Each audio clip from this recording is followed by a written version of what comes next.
talk about and teach about the sensation of freedom, and which is one of those sensations that is tricky, and like what the sensation of freedom looks like from body to mind, from inside to out.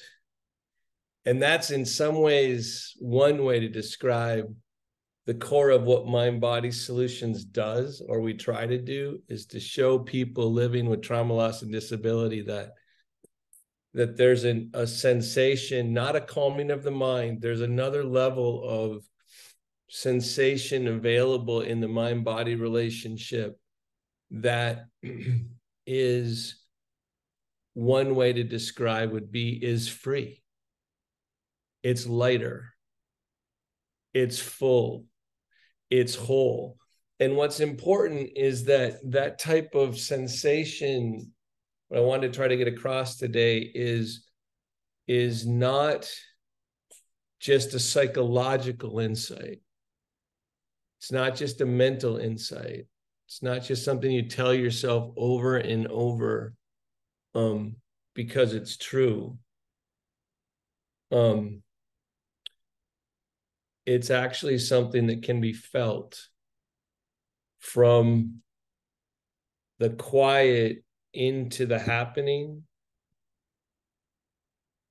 It's more free. So, and for all of us that live, that live with different stuff, especially that doesn't seem the case, because typically we think about the sensation of freedom as I'm free to go wherever I want, or I'm free to not take a vaccine. I'm free to, like we think about it externally more.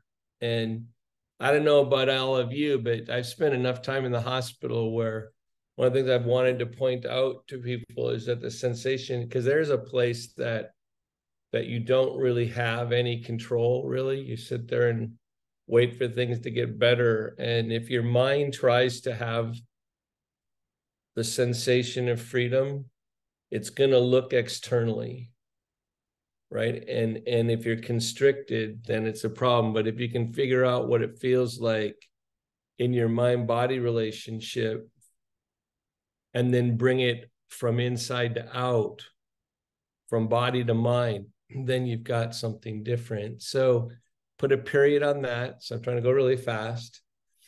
So one of the things that I've said for years that I've never tried to explicate is that it's not, going back to yogic philosophy, it's not just that, that kind of our minds have to turn everything into an object. So they talk about the subject object distinction, and that distinction itself is an illusion, right? There is no subject and there is no object, but for our minds, there has to be. That's one way to describe what the core yogic insight is trying to pass on. One of the ways that I've thought about that, well, not that, a different level of thinking, but it's related, is that mental energy is relational, that it doesn't quite know how to be in the room, right? In the room. So, like usually the example I use is like, think about the middle school kid that's worried that as they walk down the hall, that if they don't have the right shoes on, that somehow the things don't flow as well, right? But if you're honest, even as an adult, you do that all the time. You wonder how you fit in the room, and you wonder about, and this is the questions of identity are really important for people with disability and trauma and loss. Like, how do I fit into this world? What's my role? People aren't really understanding, so the relational, your relation to how you fit into culture are really important questions, and should be asked and explored.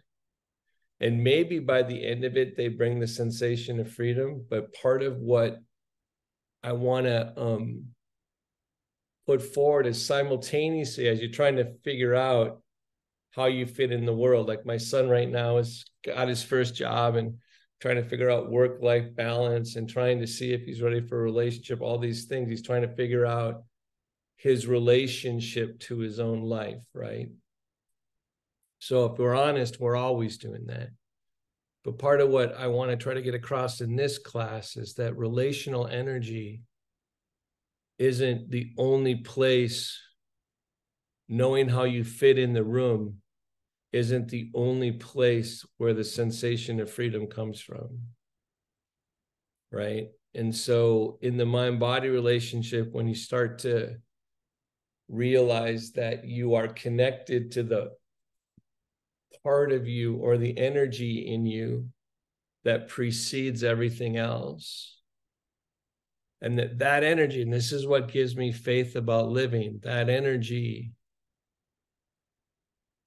the core energy, if you're really honest and truthful, is hopeful.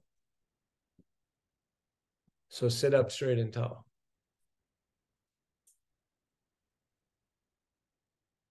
Your mind turns it all sorts of ways, right? And for good reason. And it's, one of the things I'm got together my presentation for the Boston Trauma Conference coming up in May. And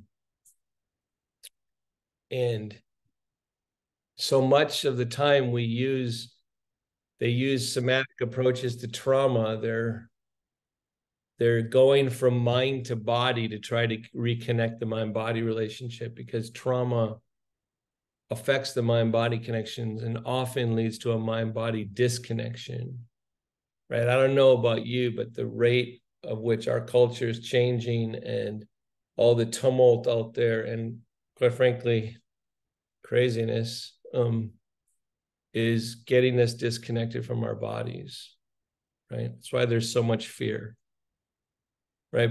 But so you get the meditation and mindfulness. So a psychological approach to trauma is going to end up trying to reconnect mind and body from mind to body, as opposed to from body to mind. And the only way that you can start connecting from body to mind. So I'm teaching this workshop about sensing from body to mind. So it's not just you're trying to calm your mind down when you're centering. You're trying to find the levels of sensation that precede your judgment. So it's not mindfulness. It's like allowing the happening that precedes your judgment. So feel your feet on the floor, your sitting bones. Balance your head over your neck, which seems kind of funny, right? But what I want you to start getting is that your head is in space. So be more aware of the space between your ear and your shoulders, the ear and your shoulders. Now, as you start to feel that more supplely, like use your skin to sense the air, right? As you do that, allow that there's a gentle support behind your sternum. So your back body presence is something that is where a lot of the freedom comes from, that I'm talking about, comes from letting your mind open to what it can't control. So when I say open to what's around you, side to side, bottom to top, but front to back, as you do soften the jaw, the skin on the face, the temples, the jaw, the inside of the mouth. So as much as you can, even though your body's misaligned, try to come into a balance. By the way, the empty space is already integrated. It's already perfectly balanced, right? And what you're trying to do in asana is get aligned with what is already unified.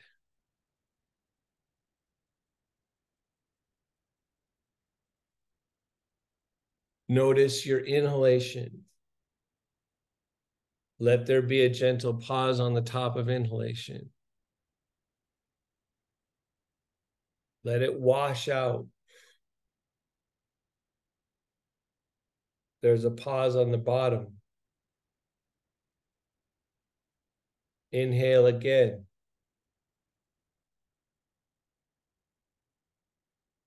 The spark of life from emptiness into movement.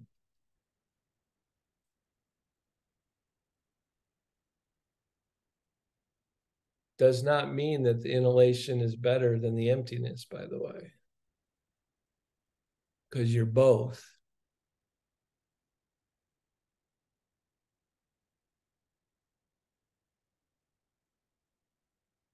Now you're going to find it's hard for your mind to stay focused here. This is why you practice. You probably already thought of 3 different things in here. So what you're doing is not focusing your mental attention. One of the limbs of yoga is a concentration, but that's an allowing of everything. It's the attention comes from being a pure observer of the happening. Who says I can't be free, says John Mayer.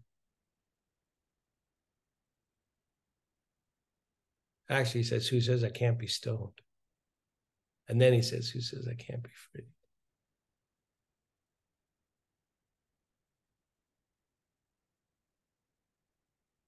So the beginning, and I say to you over the classes, every pose begins in relief, because emptiness is actually relief. For the mind, it's a little scary. For the body, it's where you sleep.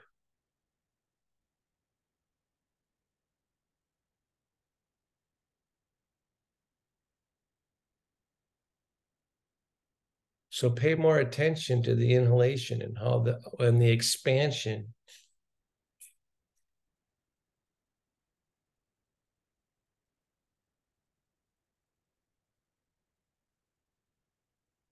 And notice on exhalation and allow that your shoulder blades slightly drop.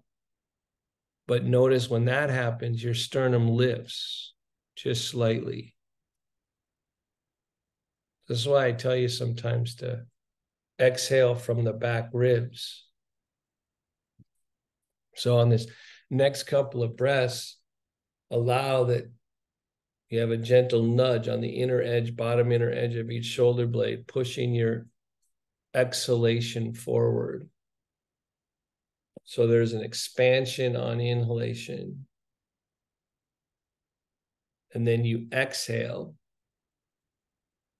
from the back ribs forward. Shoulder blades drop. And there's a sensation of extension beyond the top of your head and down towards the floor. You're becoming part of something.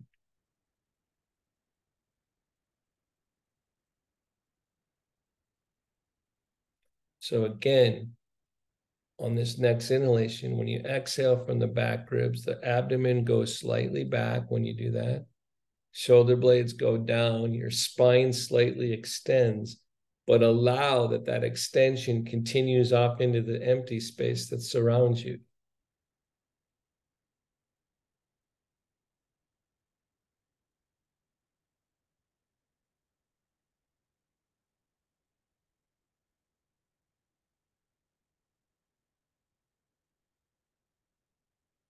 So one of the things that I know is that right near the beginning, it's beautiful.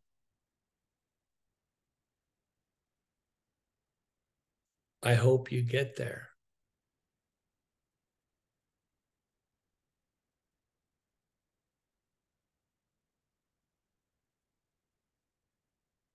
So what's wonderful about asana is that you get to bring this realization to movement.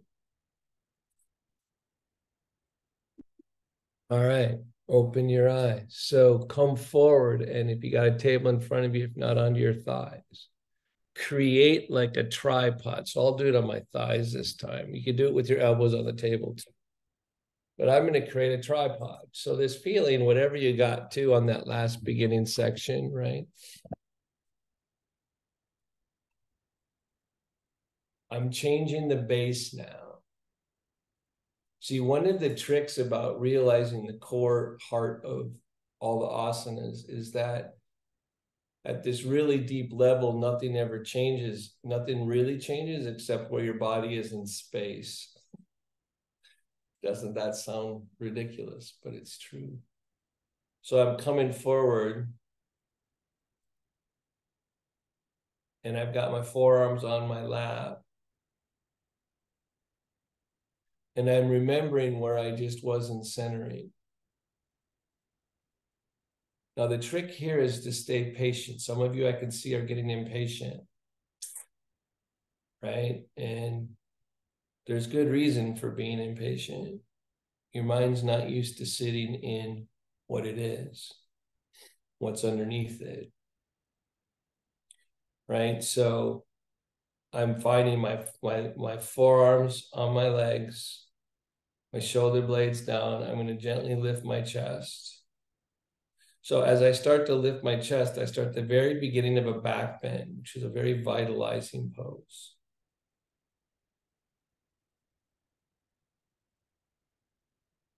And I'm just registering the change.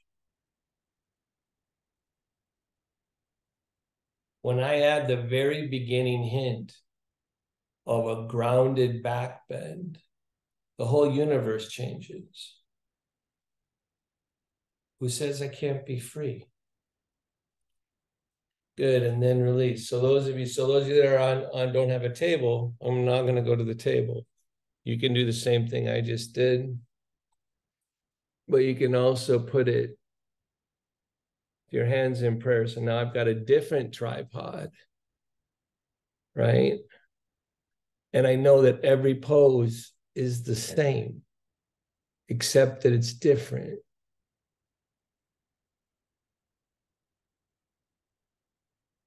So my elbows and my hand to my hands. My sitting bones. I'm letting my inner sternum, where I can't really touch and I can't really perceive, I'm letting it be connected to the expansion of the skin on the palms of my hands.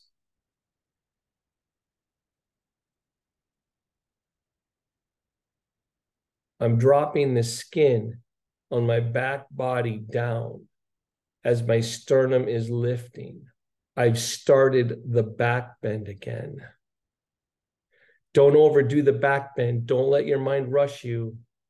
Otherwise, you'll go to your low back too much. You're free in the beginning.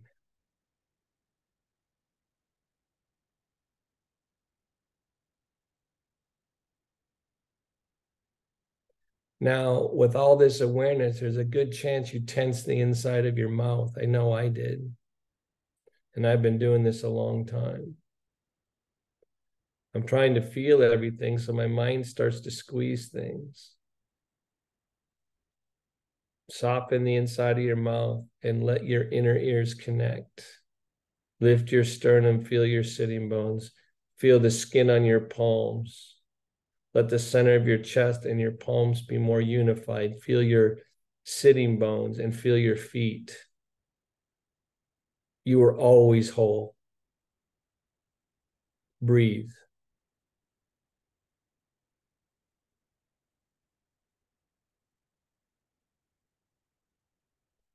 Good, and then release. But so far we've been getting there with kind of some serious energy, right?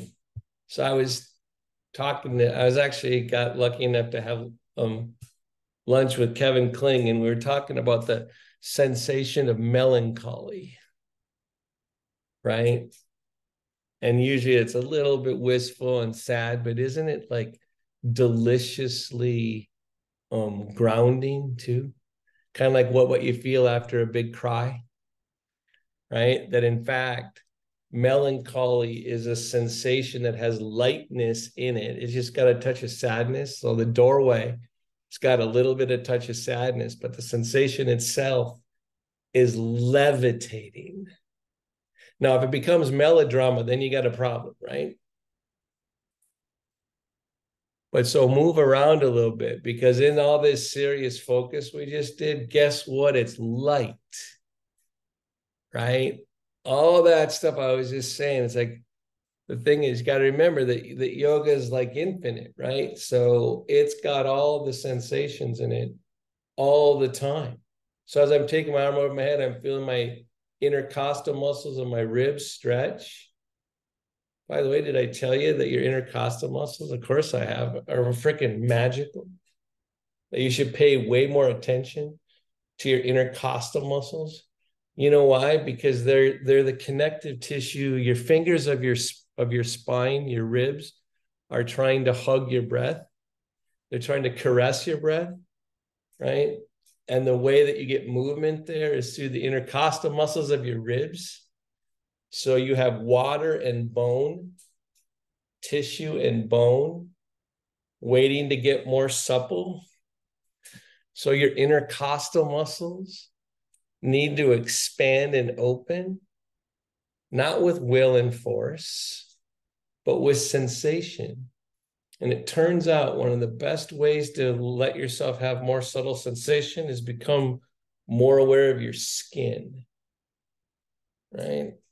It's crazy how things work. So we're lifting up and down. So I like to lift up because, you know, for those of us that sit all the time, there's constant compression on the low back, which actually makes the world denser.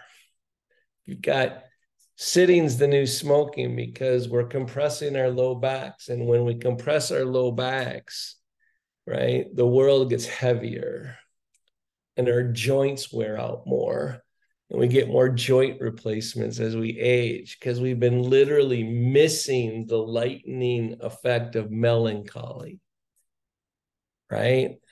We're missing that the melancholy is part of the essence, right? It's part of what makes you know you're alive. Because isn't when you're like truly, like say when you're around loved ones and you have that feeling and they maybe go home after like, I don't know, a holiday, and you have that kind of, you were just so in love and you miss them at the same time, right? And you have that feeling of having and then not having, and you're a little bit sad, but you're a little bit happy. Maybe it's a best friend, right? So take your legs wide now. And that feeling of loss and of having just had is part of what's actually the beautiful part of the sensation, is that it's both. So take your legs wide again. Because here's another space that we tend, especially if you sit a lot, we tend not to actually get more space and expression in the, so there's another tribe in the space around the groin, right? So there's another tripod. So there's a tailbone and a knee, right? So we've done this a lot the last few weeks. I'm coming forward and I'm using the back of my hands to push out on each knee. And you could pretend this isn't like earth-shattering, but it is. As you come forward and you open your life chakra, right, out to the world and expand it, or it expands, right? Like, wait, there was a lot more happening here. I just didn't know it. Who says you can't be free? And all these things are true. Or you know how you fit into anything, right? And then, of course, we do this almost every week, lean over. We're getting closer to standing poses now. So I'm putting my forearm down on my femur bone. I'm lifting my chest. I'm making sure awareness runs out through the back leg, right? So I'm getting a sense of unity. This down, this way, uncompressing my spine and lifting my chest. As you know, I think this is the inside of every standing pose. Good. Who says you can't be free? Okay, I might not be able to stand and access all the doorways, but I know the doorway. right? So I'm coming this way. Whole bunch of things are happening. I'm grounding here. I'm lifting, I'm uncompressing my spine by lifting up. I'm getting that lightness in my body. I'm extending my life chakra into the world, right? I'm accentuating it by lifting my chest. And I don't know where you are, but it's sunny here today. So I'm going to let in sunshine. Good. And then release.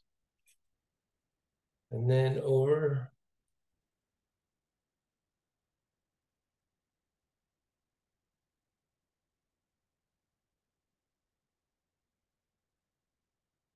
Doing it again. Less words now. Follow your own sensation.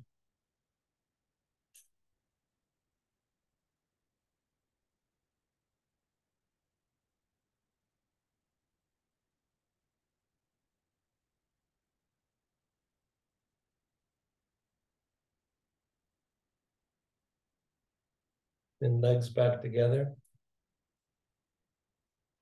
Back to the intercostal muscles again.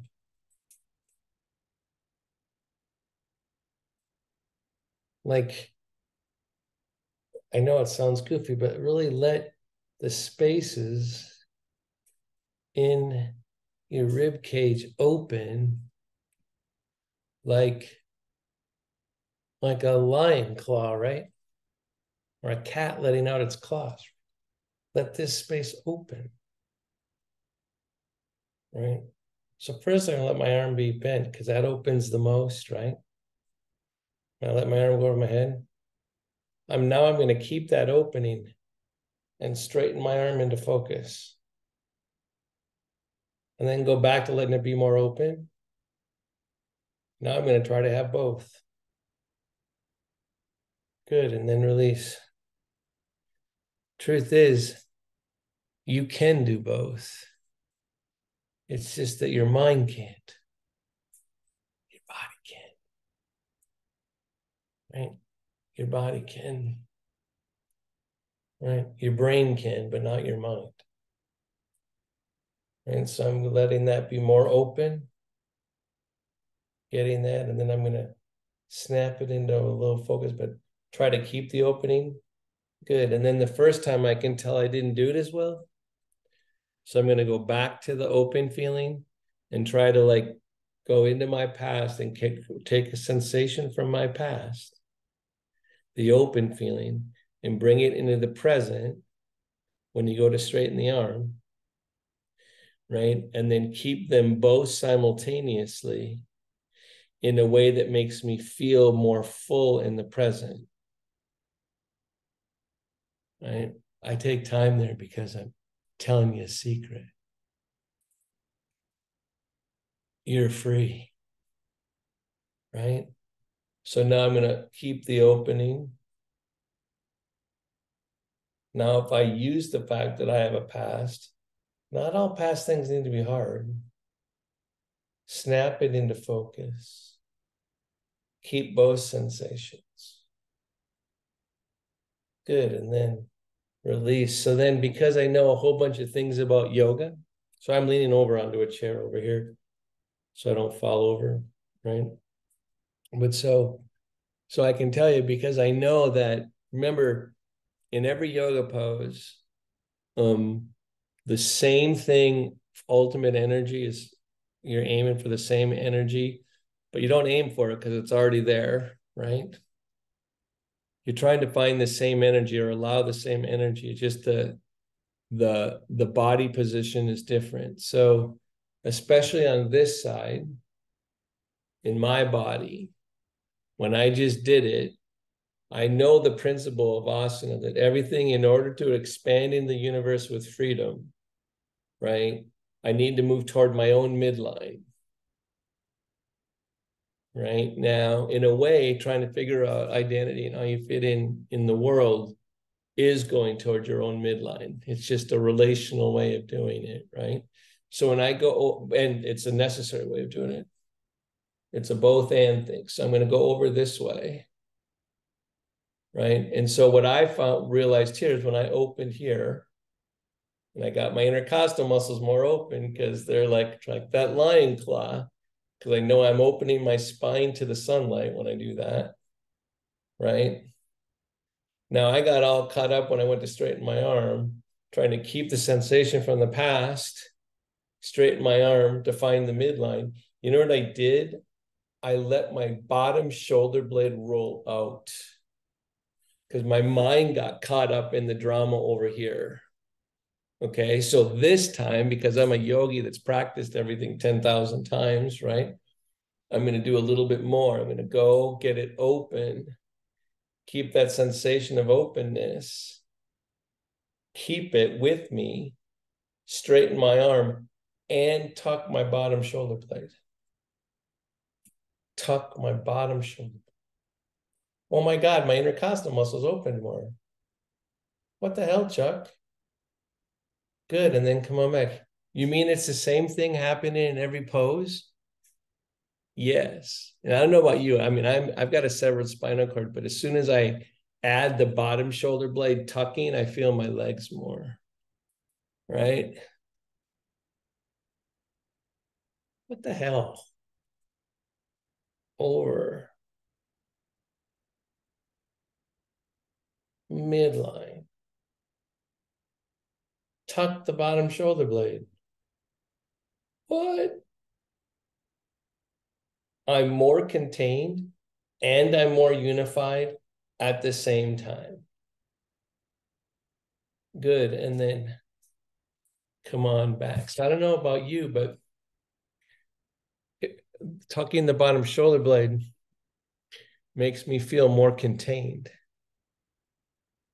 right? And then when I feel more contained, I feel more part of the whole room. And I can tell you, my mind can't fully understand that. I don't know how that would be the case, but that's one of the principles we teach in our trainings, is that you can't have true expansion without boundary. It's an energetic truth. So we're going to try to do it in a simple twist. You mean I'm learning things in asana from body to mind that should absolutely blow the fuse of my mind? Yes. That is exactly what happens if you know how to pay attention to what you're learning, right? So inhale. So I was teaching, someone got this last week. I've been teaching twists, and then, by the way, don't forget all this space. And as this space opens, I dare you to be more aware of the opposite sitting bone and leg. Wait, what? Well, that'd be boundary again. And then exhale and come around to the side, right? And then take the arm behind you. Now, I can tell you when I've got this arm over here, you know what I've done? I've overrolled this shoulder blade away from my midline. So I'm going to make sure I roll this shoulder under this shoulder, right? You can hopefully see what I'm doing. Roll this shoulder under to find the midline. We just did this in a different version, right? And the pose over to right. So I roll the shoulder this way. I inhale, I lift under my collarbones, I exhale, revolve. Now, here's the crazy thing. Take a point on your left rib cage and draw a tight rope to your right hip. In other words, find your midline. Now notice when you auger down towards the earth, your spine is more expansive to the universe. When you have more boundary, you have more expansion. Good, and then release. So the thing about that is that kind of expansion takes some will, right? Freedom is not a disassociated state.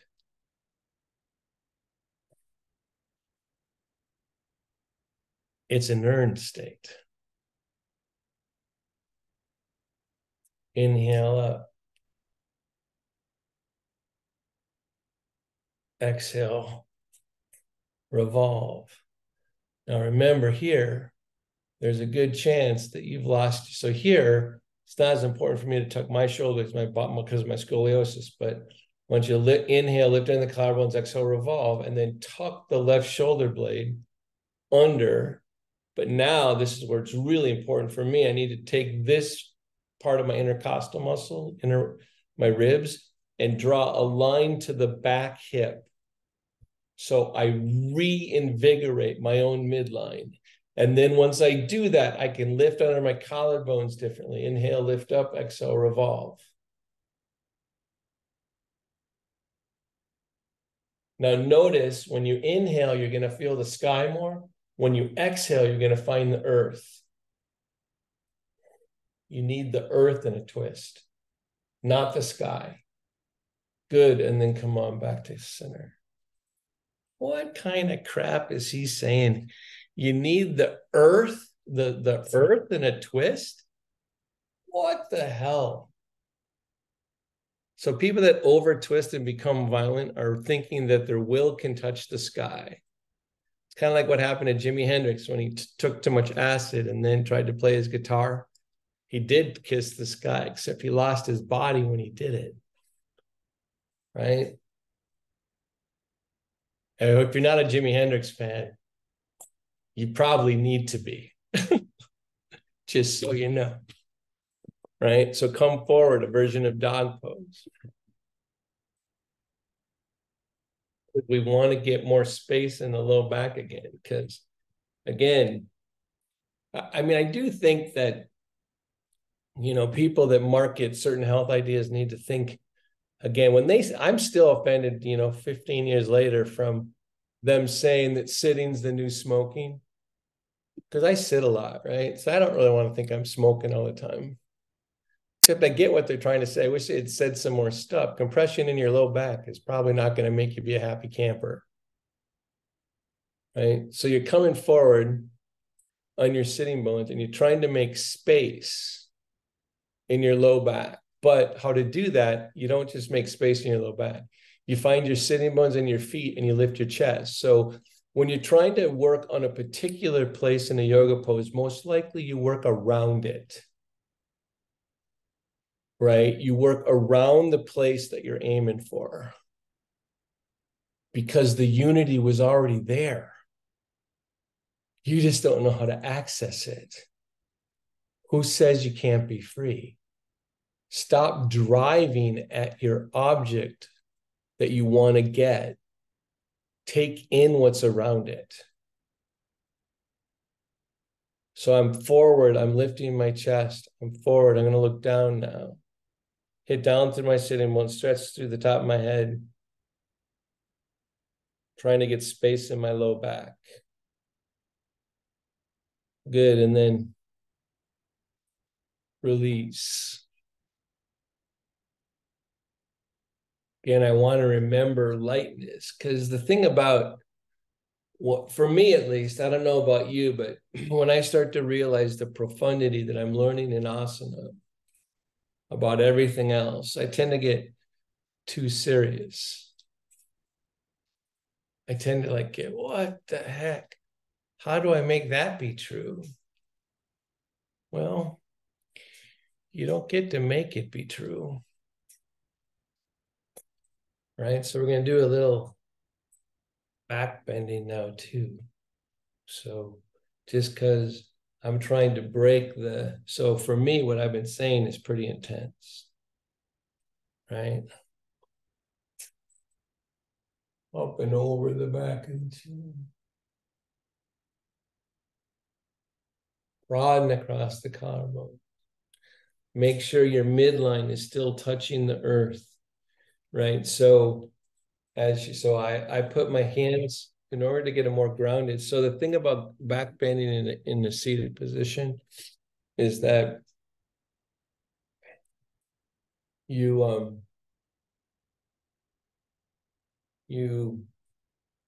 tend to lose the earth and overdo your low back. So my hands are on my thighs and I'm pushing my thighs away. So I'm making sure directionally I'm heading towards the earth.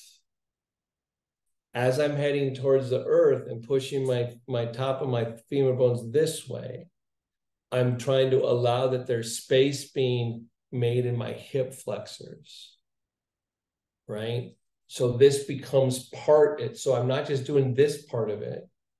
I'm making sure I keep the fullness. So I'm practicing this right here before I actually go into the full back bend, back and forth, because I want to make sure that I'm getting a slight lift, a sensational lift on my tailbone up towards the ceiling. So I'm practicing that sensation here, right? By doing this. And then when I got that, then I'm going to go up and over the back of my chair.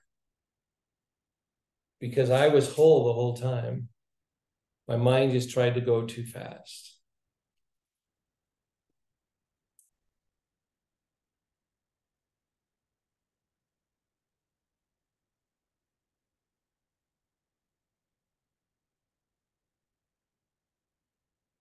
And then forward. One more time.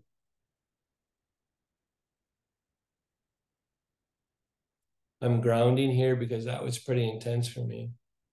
So I'm leaning forward and making sure I have my bearings because I get to choose. I get to choose. And then one more time.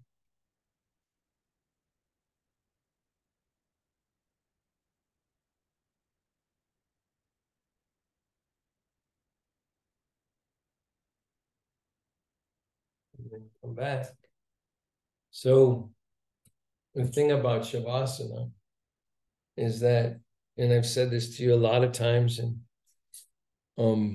I never get tired of hearing it ever, right? Or telling it to myself, because is that it's the empty spaces in you that need the support. We think it's the tired muscles and stuff, right? But part of what happens when you finally get into bed after an exhausting day, you know, those times you lay down, it feels like your bones are finally resting, right? That your bones are being supported. So that's the kind of thing you're trying to get in Shavasana, right? And it turns out that the thing that precedes your bones is your empty spaces. So try to spread out your presence. That's why I always practice a little bit of symmetry before Shavasana. So I'm feeling each foot because I want the container, right? There's no true expansion without boundary. So my feet, my sitting bones, each side of my breastbone, the inner edge of each shoulder blade, the space between here and here. I'm setting myself up to receive what's already here, right? Just I do things like this, and I have all these habits that disconnect me from the river. But in Shavasana, you're trying to figure out how to be part of the river before everything else.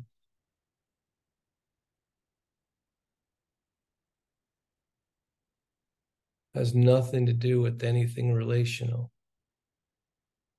right? So what I want is you to lean back in your chair and with your empty space, try to let the chair really hold you up. And I hope some of you over the years have gotten better at letting your chair hold you up sometimes. And if that's a new thought for some of you, it's a really good thought for the rest of your life. Figure out how to let your chair hold you up. Like actually trust your chair. There's nothing to prove. There's nothing you have to do, right? Space was already yours.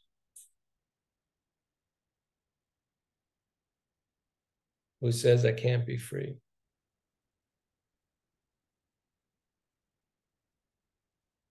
So now in order to get the brain and the mind to ungrip, to attend in Shavasana, Soften the organs of perception. So the inside of the mouth, the temples, the skin on the face. There's actually a whole layer of space and realization between the skin on your face and your bones and your skull. There's all this wonderful stuff that's everywhere.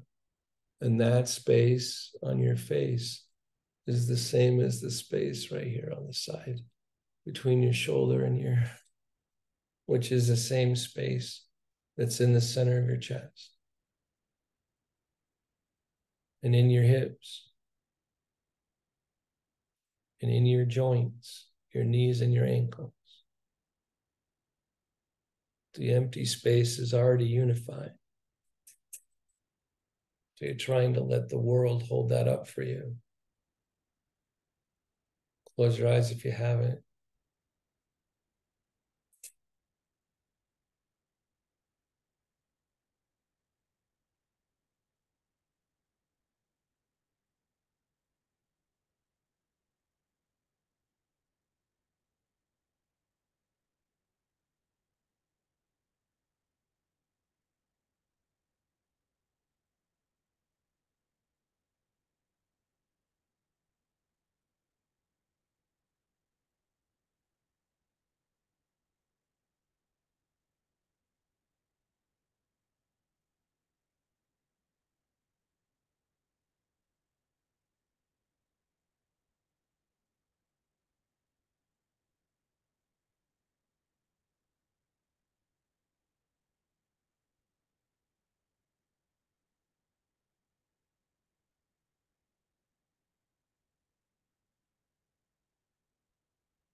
Feel your breath.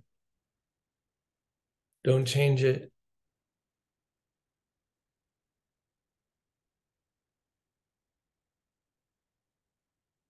Thank your body from inside to out.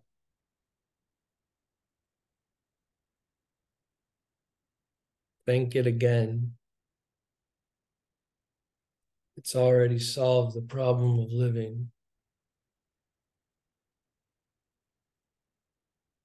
for as long as it can. Start to bring yourself back. Slightly deeper inhalation. Slightly longer exhalation.